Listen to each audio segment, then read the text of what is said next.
Ya, tes. Oke. Kawan-kawan, selamat Dirgahayu Republik Indonesia ke-76 Merdeka. Hari ini saya ingin menyampaikan beberapa hal terkait dengan PPKM yang berakhir pada tanggal 16 Agustus. Tadi malam Inmendagri nomor 34 sudah turun. Berita baiknya, Alhamdulillah Semarang turun level dari level 4 ke level 3. Sehingga ada beberapa hal yang mesti kita sesuaikan, terutama terkait dengan pembatasan kegiatan masyarakat maupun usaha. Secara umum, yang di tempat mal boleh buka, hanya karena level 3 pengunjungnya boleh 50%, jam operasional tetap jam 8. Kemudian yang lain-lain yang kemarin tempat ibadah tetap, tapi kapasitasnya sekarang menjadi 50%, kemarin kan 25%.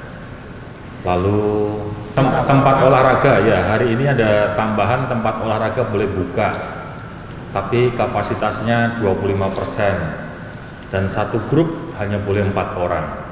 Jadi artinya misalnya Mbak Ika goes, Mbak Ika hanya boleh membawa 3 orang temannya barengan.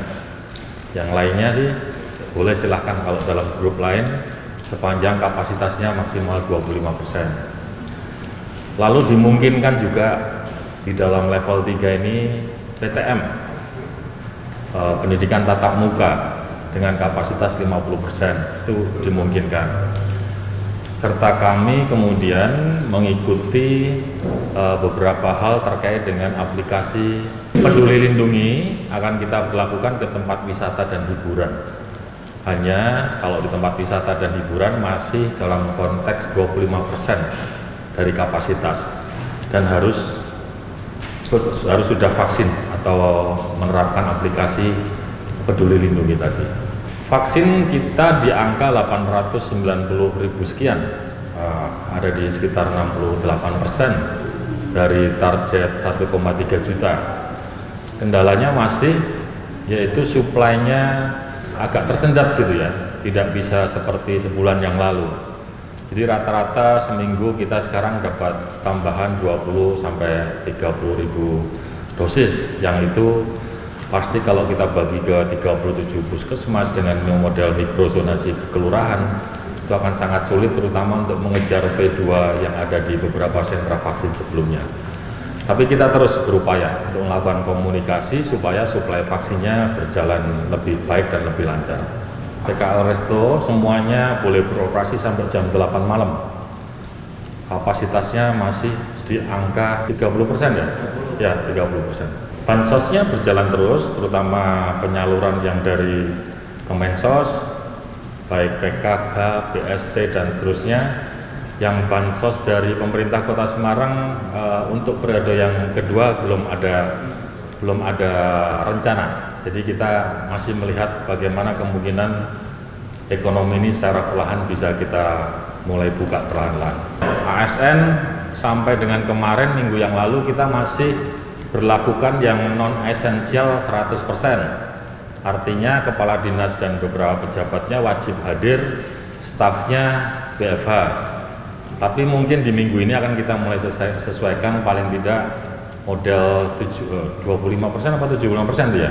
Maksudnya 25% yang kerja dari kantor. Perusahaan-perusahaan sampai dengan level ketiga ini sama seperti yang kemarin, kita sudah mulai perlonggar, terutama untuk tempat-tempat industri, model shift dan lain-lain.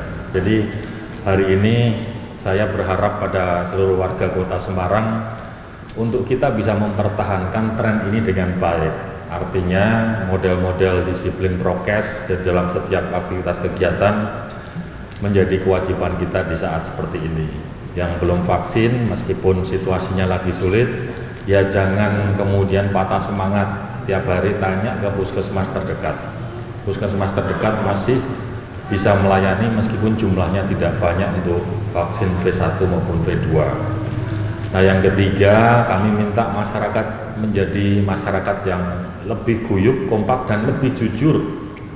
Kalau lihat saudaranya, tetangganya, atau dirinya kemudian positif, ya lapor saja.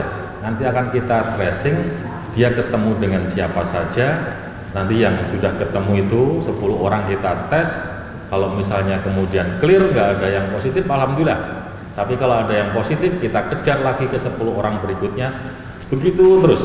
Nah, yang positif, harapan kita kemudian setelah jujur bisa ke karantina terpusat milik kita, di rumah dinas, di diklat, atau tempat swasta, di MHC, atau di LPMP, atau bahkan di rumah sakit. Kalau pola-pola seperti itu sudah menjadi kebiasaan dalam diri kita dan seluruh masyarakat Kota Semarang, tidak usah perlu takut ada ledakan ketiga. Jadi kita mulai belajar untuk bisa hidup dalam situasi seperti ini, lebih jujur, lebih terbuka, dan cepat melakukan adaptasi pada saat ada hal-hal yang dirasa sulit di dalam kehidupan selama pandemi. Cukup ya? Terima kasih. Matur nuwun, selamat pagi, merdeka.